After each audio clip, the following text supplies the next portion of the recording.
Good afternoon, Facebook, YouTube, Twitter, and Google+. This is Rich again, back for your second video blog of the day for Friday, August 5th, 2016. Around 5:12 in the afternoon in Billerica, Massachusetts. Sunny out today, a little humid, close to 90. Tomorrow is going to be numerous thunder showers. Sundays looks like the pick of the weekend.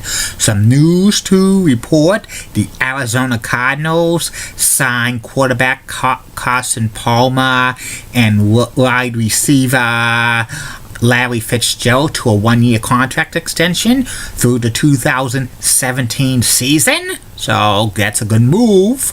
The Arizona Cardinals are trying to go for it this year. And New York Yankees first baseman Mark Teixeira is announcing he's retiring from Major League Baseball after 14 seasons, effective at the end of the year. The Yankees are turning over the old guard. Soon A-Rod will be gone and pitcher CC Sabathia. And Mark had a great career, but it's not Hall of Fame. And that's about it on the news. My second video blog subject of the day is about Football Night in America. Football Night in America is NBC's NFL pregame show that starts Sunday nights during the football season from 7 p.m. up to kickoff of Sunday Night Football, and it's co-hosted by Dan Patrick and Bob Costas, and analysts include Rodney Harrison, Tony Dungy, NFL insiders Peter Kane and Mike Fiolo, and Football Night in America has been on the air since 2006.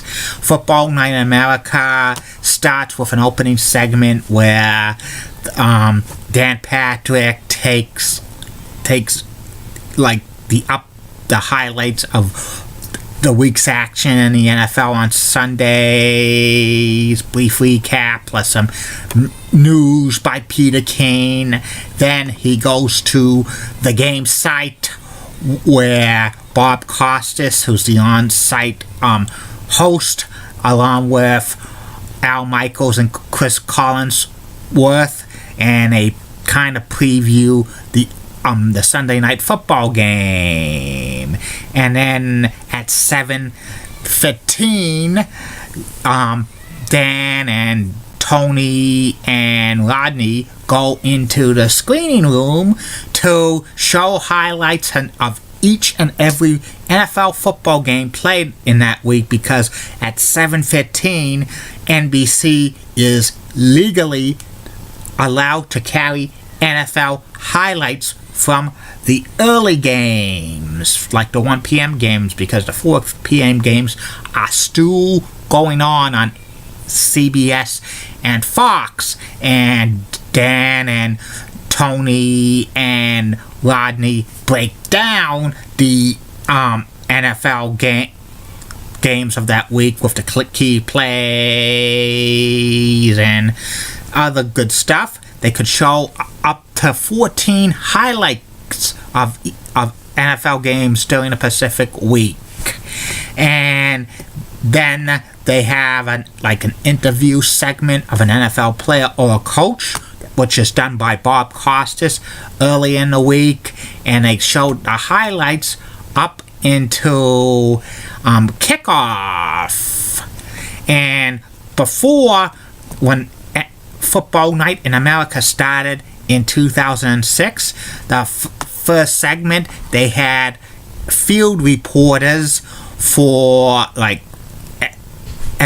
for certain NFL games, and they would go through the winners' locker room. Some of the field reporters were Jimmy Roberts and Alex Flanagan and Bob Newmeyer and Lewis Johnson, among others.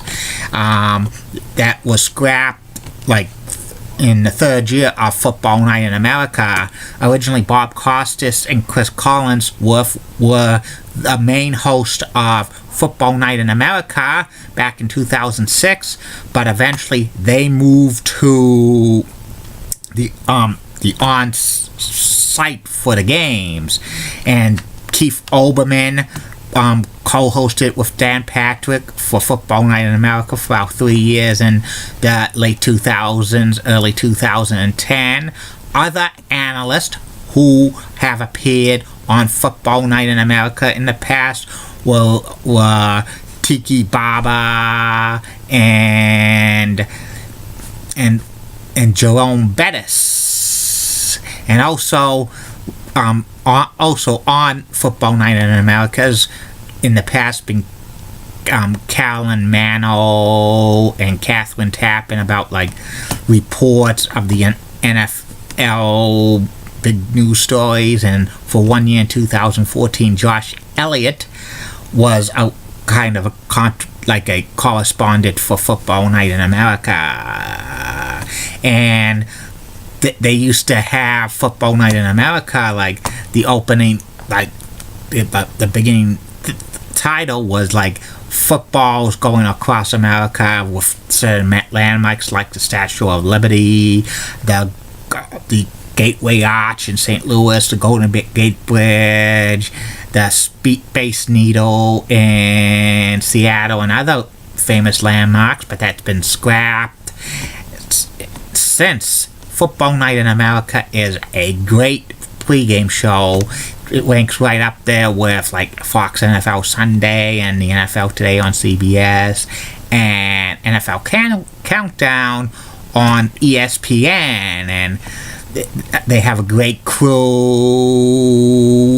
with Dan Patrick and Tony Dungy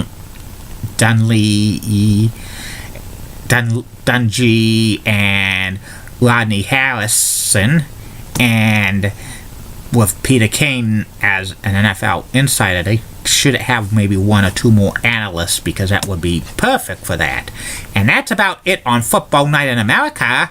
I will be back with the third and final video blog of the night, which will be about former professional wrestler Nikita Koloff. Keep calm, everybody. I'm a Julie Benning guy. Molly Rose Blood, WCCO, accents, nice legs. Elizabeth Hatso, so stunning, she's the best.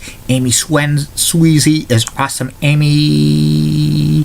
And Barbara Gibbs of ABC 11 has that sweet southern accent and nice legs.